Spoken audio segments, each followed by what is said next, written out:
Fellow Southern Cameroonians, this is Chairman Capo Daniel.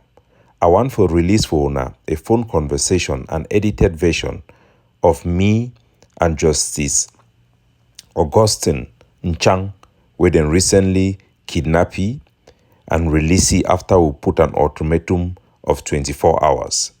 It be very important for the education of our people on what is happening in ground zero and for them to hear firsthand for weaknesses them, for the things the way they happen for them, for know exactly what to be the state of our liberation and the plight of our people them. So it be important for highlight not just what is going on and the victims and the pain, but also the greater picture of what is going on. So pay attention and you listen to the conversation right up to the end, given that it is a long audio, but it contains revealing information about the state of affairs back home in our country. Hello. Hello, Justice. Yeah, Mr. Ngom, how are you? I'm fine, Pa. I'm fine. Welcome. And thank God you are okay. And it's good. I'm okay. I don't know your hours of availability in that place since our timetable, our hours are very different. Oh, I know. It's about 8 hours different or 7 hours different, if I'm not mistaken. Now it's about it's 5:40 a.m. in the morning here. Ah, okay. Yeah. Yeah, I would never call somebody at this hour. 5:40. That's when I start my last sleep. I wake up every day 4 o'clock to do a podcast for our people to try to update them about things that we know the mainstream media back will not report. And this regarding this struggle that is going on. Ashiapa for what you have went through. Thank you. Yeah, when I heard that you were kidnapped. No, I was kidnapped right from my home, inside my home. Okay. Inside my residence. So They came when this was actually the first day I got to my home after 6 p.m. Okay. Because I was caught by traffic around Amumezam. Okay. So when I left the main road and driving into my house, come on, it's just about 100 meters from the main road. Okay. When I left the main road now, as I was driving up, they tried to stop me with their motorcycle. I refused to stop. So I drove straight into my gate. Yes. But they played a trick on me. Because they put off their headlamps. If I had seen their headlamps behind me, I would not have entered I would have just continued and gone elsewhere. Okay. So well, it's very, that's how they played. yeah, it's very sad. Me. When we heard about it, it took a little bit of some time. They came to me and they cried like one day after. I thought that because when it happened, you don't hear clarity. You have to wait a little bit. So, but we intervene. I actually take some disposition to send some other good guys there who came there and struggled to get you out. I read the message you shared publicly on your Facebook page. It was very heartwarming and very touching because you were one of those people who's transfer. I think you were transferred in Eboloa during those early days. Yes, I was transferred to Gaundere. Yes, those were one of the things that really made some young men like myself to cry foul that no, we want our English judges to be back home so that our people can receive the service of judges, because you people play a very fundamental role. You are highly respected. So it was very, very sad, and we took it really personally that this type of thing should not be happening in our country where people like you should be kidnapped in that manner. And we did everything. Your story was very, very touching. That's why I put out a public statement, because you also recognize the fact that it makes you an ambassador for people who have gone through similar things. And even though you say you're ambassador of happiness, I also think that you should also speak to the general. As a victim, people should know what is happening, because people pay attention to people like you to tell the war and the people that this problem has to be solved.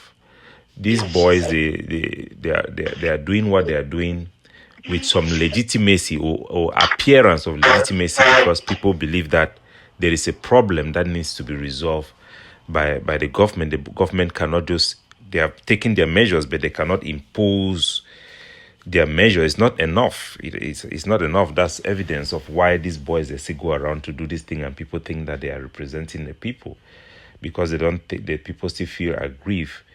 People should really reconsider what is happening and try to resolve this thing in a way that will bring sustainable peace. So the governor and his entourage, they came to my residence. I mean, the whole, let me say, the Northwest region, the governor, the entourage, the region commander, regional delegate of police, all the Etat Major, they came to my residence. And what I told them is that, first, these people are not amber fighters. These people are fighting for themselves. They don't represent any group. They don't represent any ideology.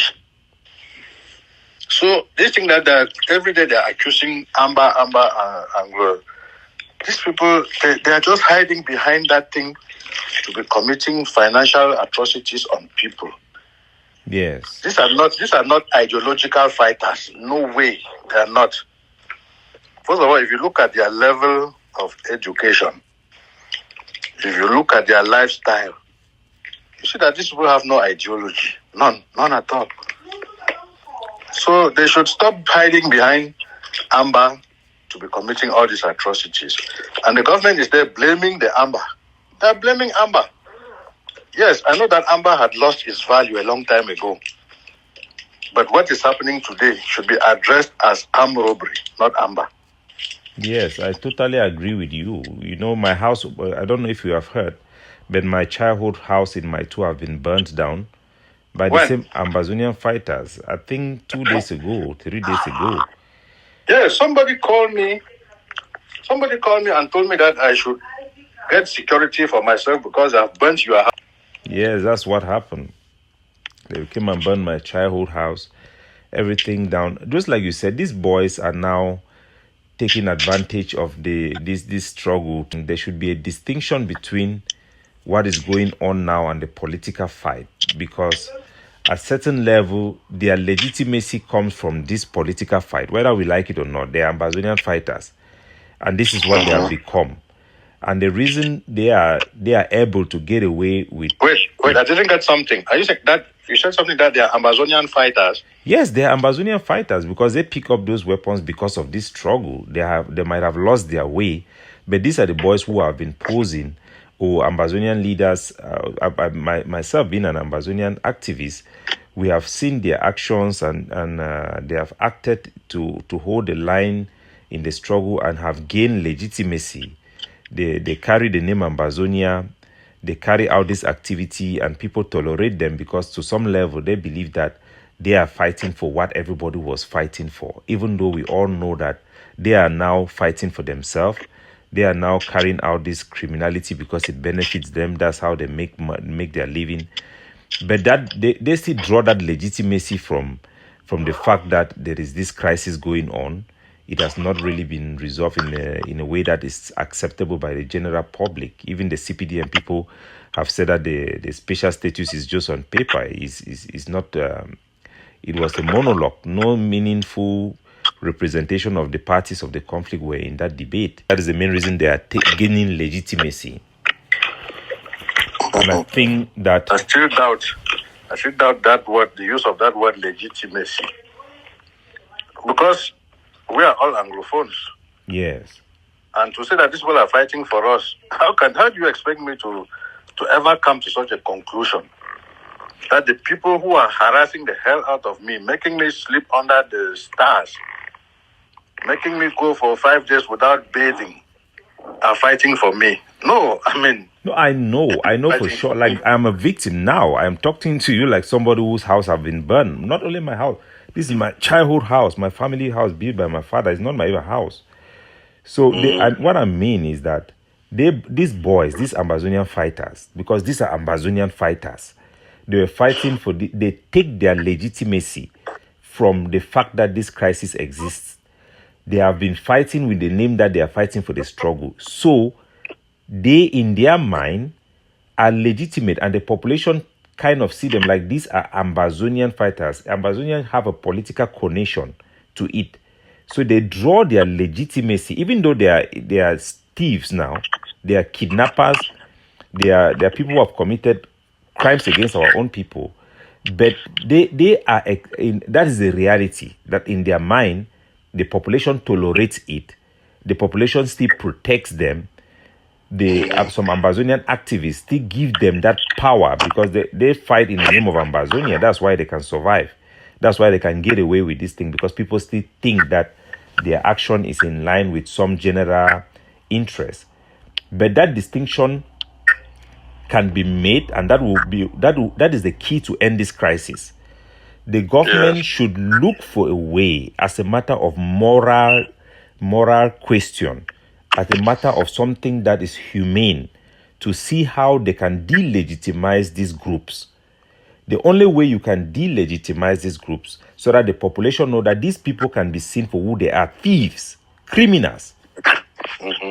The only way you can make people to see this, and for those boys not to be able to claim that they are fighting for the people, is for the government to solve this problem in a meaningful manner that will address the parties who have been standing for these secession things, because we stood for it because of anger, the way they were treating an anger which have been justified by the national dialogue, because by offering the special status, the president and the country, the government, have acknowledged that there was a legitimate grievance by the Anglophones about marginalization. Paul Biya himself in France said that they have tried to assimilate the Anglophone in the majority French system. It did not work. So there is that legitimate grievance that exists there, that these boys are now taking advantage of. And they should approach it for the sake of humanity, for the sake of people like you, for the sake of the people who are suffering on the ground. The head of state must recognize, and the people must have that pressure, that they should look for alternative way to solve this problem. Because the only reason this problem exists, the only reason these boys are terrorizing our people, is because they feel like there is still that problem. That problem has not been solved. There are still political prisoners who are still in prison, that the people feel like there is a general grief, there is a general grievances. My organization is pushing for a reconciliatory negotiated settlement, since the government have changed their initial position, which was dismissal of the problem, that we should meet halfway, sit down and see how the problem can be solved through negotiation, not just the dialogue that happened within Cameroon, where it was dominated and the agenda dominated by the government in place. Because if they don't take this problem seriously, boys like that will continue to act with impunity. They will be acting with the cover of the population, which is the literacy rate back home is not admirable. People will still look at it and say that, oh, nah, I'm Ambazonia fighter, So, because you see, my fear is that this type of actions, believe me, I have not done any statistics on it, but believe me that if there is a referendum today, I've not yet checked, I don't want to speculate, but from the few people I've had a chance to speak to, if there's a referendum today between us separating and staying with La République du Cameroon, you will be shocked, but I can tell you that at least 90% will vote for staying with La République du Cameroon.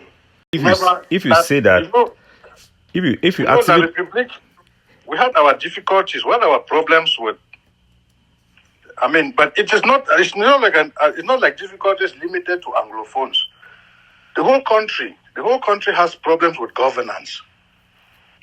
And even though our own case was a bit specific because we were relying on some other, statute that brought us into the union, but the way these boys have treated us, lockdowns on Saturdays, lockdowns, the amount of suffering that they have brought to us, in spite of all the trouble we've had with the regime, we've never suffered this much. And so I doubt if anybody, any right-thinking, I'm talking about Bamenda. People in Boya, they are not suffering, People in Boya, they have no problem. I went to Boya and I had a wonderful weekend there. And I ask myself, why? Why Bamenda? Lockdowns. And who suffers? Mr. Capo Daniel, let me tell you one thing. I can afford enough food for myself. I can afford enough drinks, medication for my family. But how many of us could do that? How many traders could do that? How many farmers who cannot sell their produce because there's a lockdown? So what I'm trying to say is that if Amber wants to get the support of Anglophones, they should change their ideology. They should change their philosophy completely. No, the conduct is not acceptable now. You go to my quarter today. Do you think, like what you have said, let me put it this way. If you go to my quarter now that they have seen that me, Capo Daniel, they have burned our house, our neighbors who came to quench that fire, you ask them, should you vote for independence to be under these fighters and Sako and Ayabacho and all these people who represent this struggle? Do you vote to be under them? Or you vote to be under even Paul Biya or Maurice Kamto or John Fundi of late, whose party is there? Do you think anybody will vote to be under these our fighters? Or Zero. under, they will not. Zero. Yeah, I know that our people will vote to separate if they have a choice, which is a choice if they have a choice, they'll vote to separate. But if that choice is to separate and be under the current Ambazonian leaders that are known, They would never. and the Ambazonian fighters, they will vote to be under the gendarmes. That Yes. one I was sure. Because me, I had to thank the Cameroon commandant who came to our house to come and console my family. It was a Cameroon gendarme who came there. But I'm fighting for separation. But I look at it and say, look at who is burning my property is the people who are fighting for separation. It's not acceptable. It's not reasonable. No, as you said, no man with his normal brain will accept such a conduct, will perpetrate such a conduct and think that you are representing the people. It does not happen like that. It's very painful, and I think that what has happened to me, I've make it a point for our people to reflect, especially those of us inside the camp who have been the one championing this cause for separation.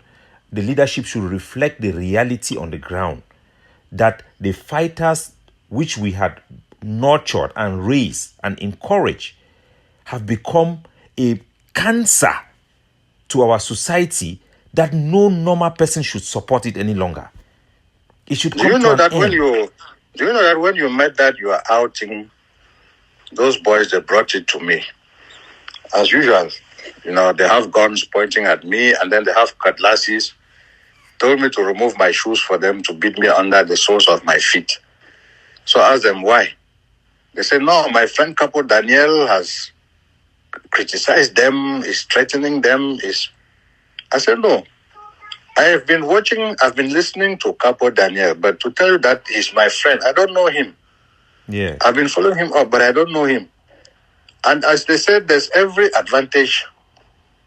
There's every reason, as they usually say. The person who gave my name as Nchang Augustine Abongwa. Yes. So I told them that people should look at my ID card. Do you think that this is my friend and he does not know my real names? My name is Nchang Augustine Amongwa, not Abongwa. Yes. They said, okay, well, then I'm likely speaking the truth. They were coming there to beat me with pointing guns at me, intimidating me.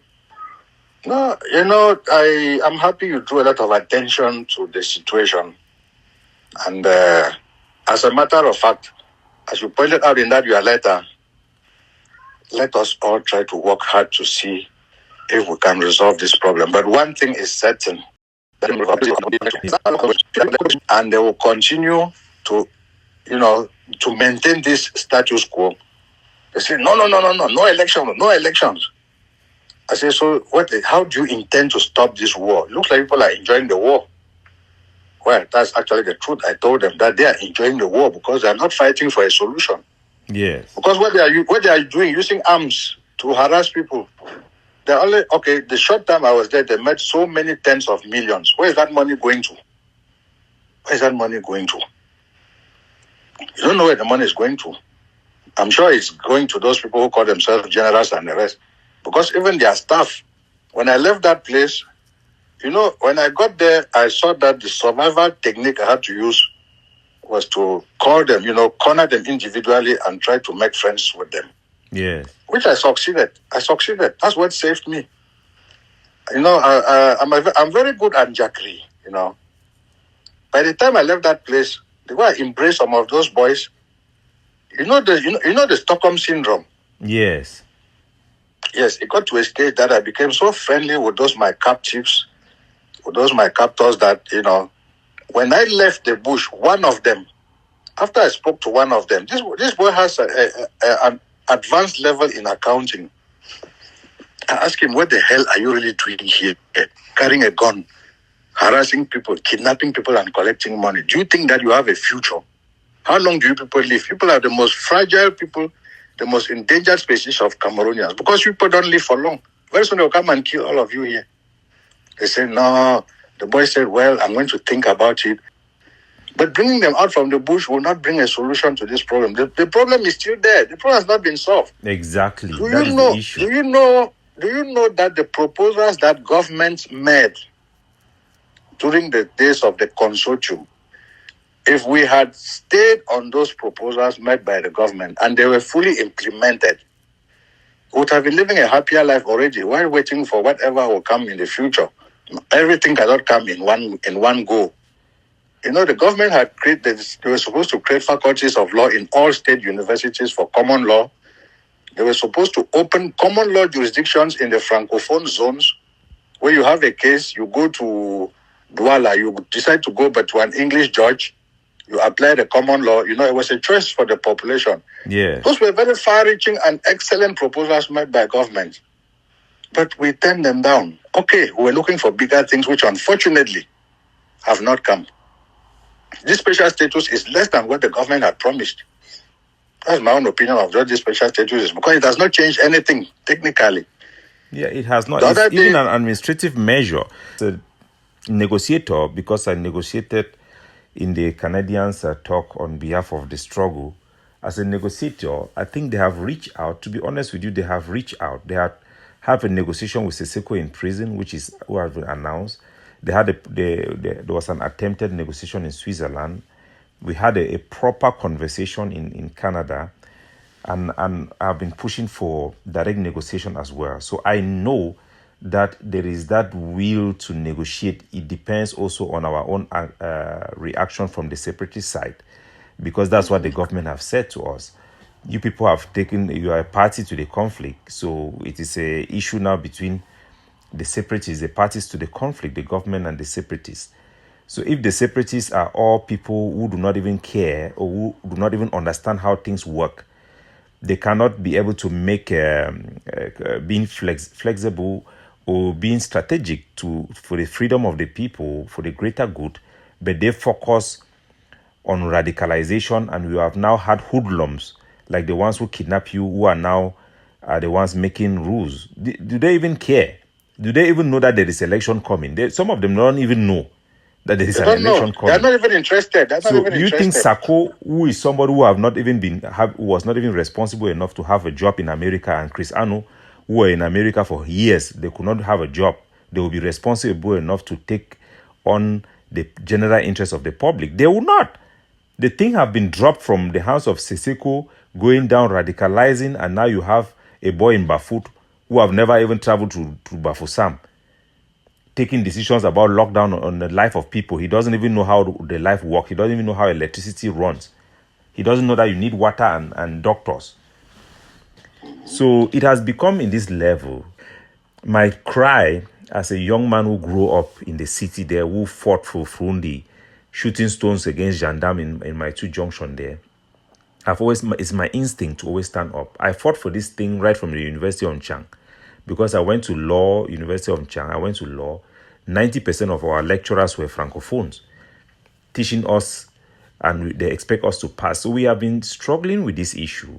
My prayer is that the Ambazonian separatist leaders, the other my colleagues, they should also take responsibility. Seseko and all. Okay, so you went to university when they had not yet created the Anglo-Saxon universities. No, I went to university in Nchang in 1999.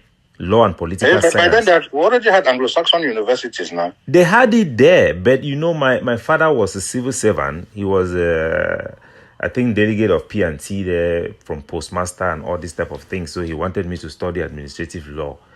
So that's why I went to Nchang. It was supposedly supposed to be a bilingual university where you could choose English or French, whatever medium. Even in an English course, you could write in French. That was a rule.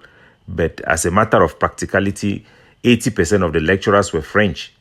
So Anglophones were in Nchang. I came there, I saw people 5 years in university, they could not graduate, who were more smarter than me. So I gathered my friends there. We blocked the university. We faced the same difficulties in the University of Yaoundé. I went to the University of Yaoundé in 1985-86. And you were talking about 80%. In our days there, we had just one subject or two in English. And only one of them was concerning law. The other one was sociology, which was of no interest to us. What I personally did, I was listening and recording all 1 o'clock news in French, read by Alain Belibi. Later on, I will replay. All what I don't understand, I try to find out. By the time I got to third year, all my lecturers in French, I write their exams in French. English, I write in English. Went to Enam, did the same thing. That's how I went to Enam as a custom officer. Later on, I switched. I wrote the exam afresh. Went to Enam again as a magistrate, which I'm practicing till today. You see, these are difficulties which we saw them and decided to overcome them. Yes. So we were the victims. We were victims of marginalization. But we cannot just keep complaining all the time. There are other people who suffer more marginalization than us. Look at in the Arab countries, like in Iran, Iraq, where women cannot even go to school these days. Those are marginalization. Those are marginalized groups. And our case was not the worst. In those days, we had our university scholarship, which some people even used to buy land in Yaoundé in those days. Some used it to sponsor their families. So not everything was that bad. But what we are, listen, if the government had even, while this unfortunate situation is going on, if the government were even good enough to implement the things that they had promised during those negotiations with the consortium, I don't think that any single Anglophone would have been thinking about Amber again. They would have completely abandoned that Amber thing.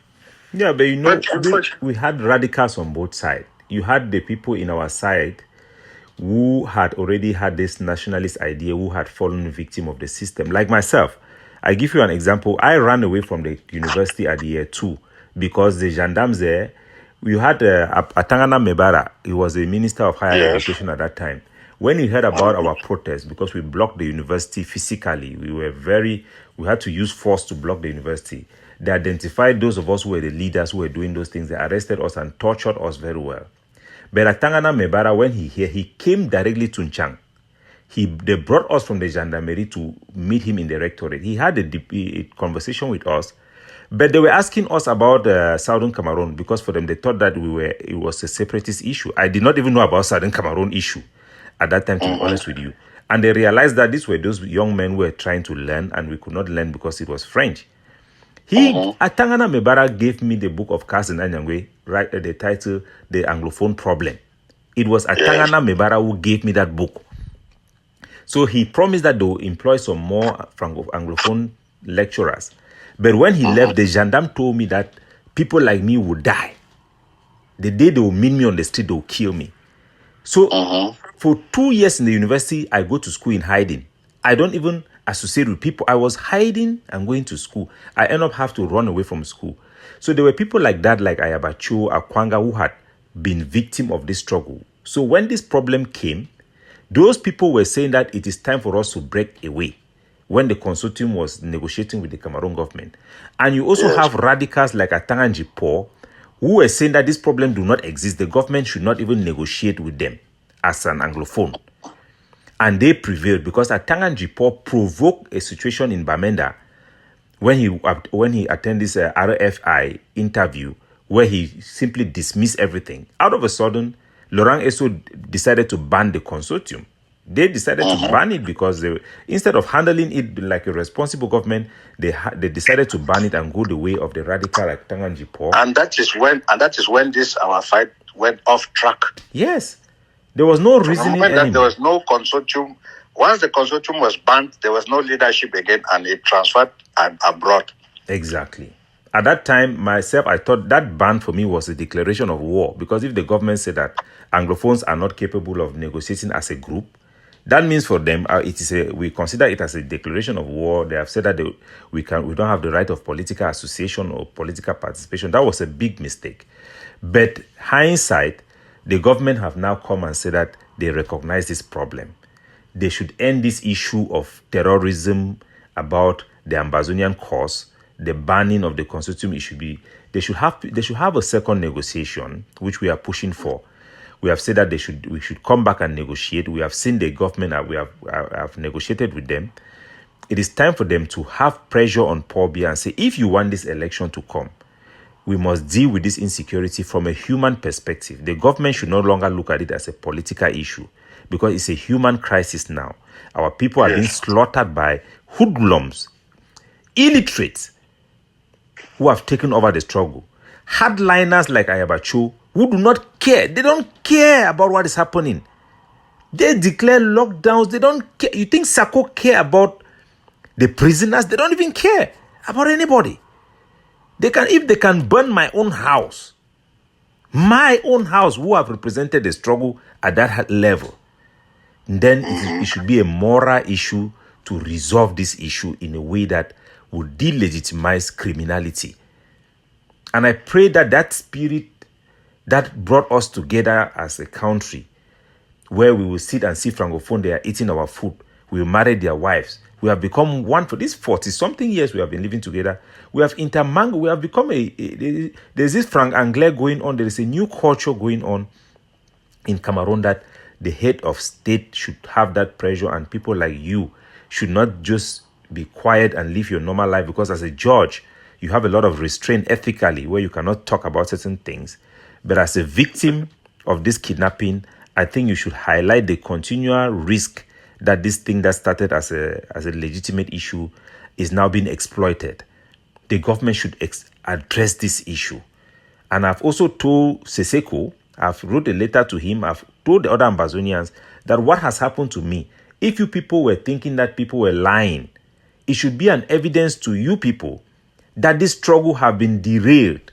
And now we have a security problem where it is embarrassing. Francophones are laughing at us. Francophones are laughing at us. My fellow negotiators who were negotiating on behalf of the Cameroon government, they are the one calling me and saying, Capo, I'm very sorry of what happened to you. Even the Cameroon propagandists, the Konda titles, their group, their party, they are sending me messages. The Ambazonian generals, some of them are sending me messages. And I'm telling them that, look, Cameroon is sending me messages for solidarity. Ambazonia is sending me messages for solidarity. This should make us to realize that there is something in our hand that we should handle. This criminality is not about, we should take it seriously, because my town, Bamenda, I cannot recognize Bamenda. I cannot recognize Bamenda. You know? This thing came at a time when Bamenda was about to take off economically. This thing has slowed Bamenda. But come to Bamenda, you see the resilience of the population. Come to Upstation, you see villas pushing up. Go into town, you see story buildings coming up in spite of all this.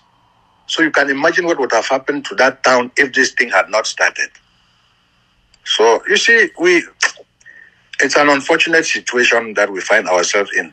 Okay, it's true we got into this thing without knowing the consequences. Now that we know the consequences, how do we come out of it? That is my question. We have come up with a group. We went to the United Nations. We have successfully engaged some state parties. There are over 14 Ambazonian organizations. The refugees, the communal groups, the refugees in Nigeria and Ghana, their elected leaders have all come together with the APJ, which represents the core of our group. The communal group, the refugees, the IDPs, all of the elected leaders are there. Some of the traditional rulers who are who are as refugees are also there. I, as one of the main, I think I'm the most popular Ambazonian leader now based on statistics from Google.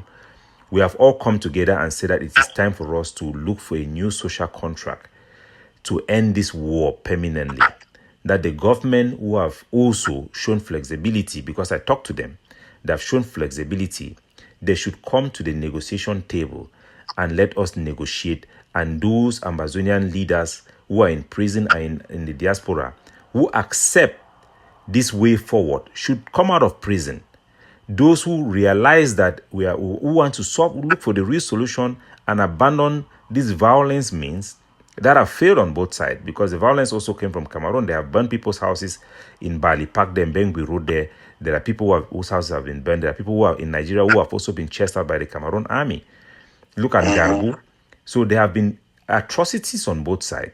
There should be accountability so that people who have missed loved ones, they should know what happened. There should be clemency. We should clean the land. There should be reconciliation. And the people should sit together, have an Anglophone conference that reassures the Cameroon Francophone regime that we don't have secessionist agenda as the core of our belief. We recognize the union. And it's a time for us to come up with a new social contract on how we can live together and cohabit. The suggestions that the government have made, they should put on the floor. The ones that we have made, we should put on the floor.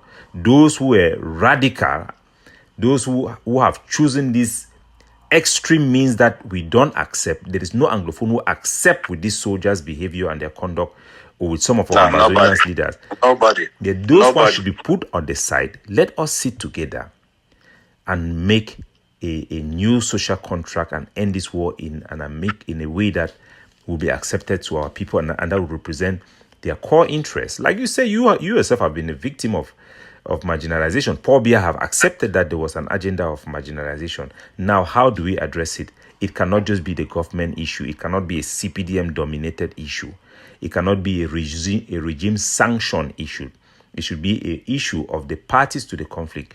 Those who have fought for this issue also should have a say in how you end the conflict. That is how conflict is resolved. It's not a one side will come and claim victory. No, it should be a win-win issue if we have to live together. It should be something that the country recognizes that this problem have happened and there were some legitimate anger as a result of this problem that has gone over, a lot of water have gone under the bridge, and we should look for a new way forward. And I hope that, God willing, you find a place in your ethical war, because as a judge, I know expectation of the society and even the state on you people as a judge. It's a noble calling. But as a victim of this kidnapping, please do not be quiet. Speak on behalf of all the potential victims, because your word may save thousands of lives. It may even touch the conscience of your kidnappers, like you have been doing before, for them to realize that they are harming the core fabric of a society. Tomorrow, they will not even have business for kidnapping. Because if all those who have money who run away, it's not good business for anybody. That's true. No. That's true. I used to tell people that when we started this fight, right from day one, the lawyers were asking for federation. Yes. And I was totally in support of a request for federation. But when this thing of separation came in, that's when I stopped supporting. I said that no, I myself, I come from Santa. Okay, my own case may be too individual. I come from Santa. My closest neighbor at Matazam there is from the Western region, Babaju. Everybody in Santa has a relative in the Western region. My grandfather has land in the Western region. Around that border, in those days, it was one Cameroon. There was no difference between Northwest and Western region. So my grandfather has land in the Western region there around Matazam there, going down towards Gombo and then to Mbuda. I told people that if we were to separate and I have to choose, because they must give us a right of choice, may I choose to go into the Francophone zone. I like to deal with big economies. Big economies, you will always have a chance. Okay, go to Douala, try to do business there and see. the same business we are trying to do in Bamenda, you realize that you have more customers, more openings, more everything in the Francophone zone, especially Yaoundé and Douala. We want bigger economies. So some of us lost total interest in this war from the moment they started talking about separation. No, we all ran away.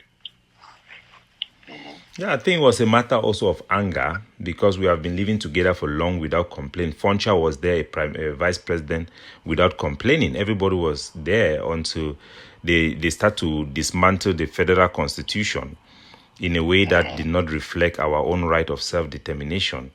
That was, I think, the root cause of this problem. But enough water have gone under the bridge. Right now, I'm just telling you, we are proposing an autonomy through devolution that will give our people a say in their own government, a say in their own management of local affairs. But that is what all of us we want. Even the Francophones want it better than us. Exactly. The Francophones are yearning for it. They don't even know what community development is. A Francophone relies on the government for everything. And they believe that the government is this paternalistic person who has the right to choose everything for the population. I mean, when I went to Ngaoundere, a group of people came and met me and asked me that, is it true that we want to go away? I said, I don't know. They told me that, please, if people want to go away, is there a way you can hold our hands and take us away with you people? Yes. Yeah, they were envious of us. They were very envious of us, and we have just come now and messed everything up. Today, they are making a mockery of us. My Francophones friends here in Canada, they are calling me and say, Capo Daniel, so they have burned your own house also. You know, it's a shame. It's an embarrassment. This Amazonian cause have become an embarrassment to our culture and what has always made people to envy us, to be honest with you. But we can redeem it.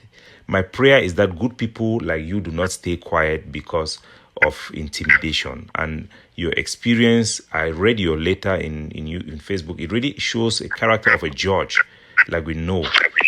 But please don't be quiet, but speak for the potential victims. I'm not worried about victims who have suffered. They have burned my family house, I will rebuild it. The children that they have killed, I come from Legnos. We have had children already to replace those who were dead. But what we should avoid is the future victims. Create a better environment, a better awareness, and to prick the conscience of people from both sides. Because now, the darkness have come. You want to speak the truth, they say that you have eaten money. You want to be rational, they say you have eaten money. You want to be bad, there is an excuse for everything. At the end of the day, the people themselves are dying. Our economic is disappearing. Bamenda should have been expanding towards Fundong. It could have been a metropolis now towards even Bali. In fact, Bamenda should have been in Bangui by now. Yeah, and we have said, even if we come rationally, what we are proposing, my group is proposing, if you have an international airport in Bamenda, trust me, the Bafusam population will serve. You have across the border in Nigeria, have 45 million Igbo people who would prefer to land in Bamenda Airport. It will bring revenue to the Cameroon central government. You develop Victoria, as we used to call it before, Victoria Province in Limbede. You develop that area with proper environmental planning, with a beach there for cultural attraction. Francophones will have a place to go there for vacation. You know, yes. It will be good for everybody if we come to a Vivo and Sam, as they like to call it, formula that accommodates every identity and sensitivity. It will be good for everybody. Everybody. Look at the presidential plan of reconstruction. How much the European have not contributed any money. He had not probably did not raise up to 10% of what he expected will come in. But if he negotiate and end this problem in a way that people will know that there have been a genuine good way to end this problem, prisoners have been released, population in the diaspora have come back, refugees houses have been assisted to be built. The European will put in money for reconstruction that Cameroon will not need to disperse budget from its coffers to rebuild, to even build the ring road. So it is a unique opportunity that have been born out of pain. But that delivery has to succeed, because that child, we don't want this child to die. This child that comes, it comes with conflict. When a baby wants to be born, it comes with conflict. We have lost our way, we have gained our ways, but let us not let this child be aborted.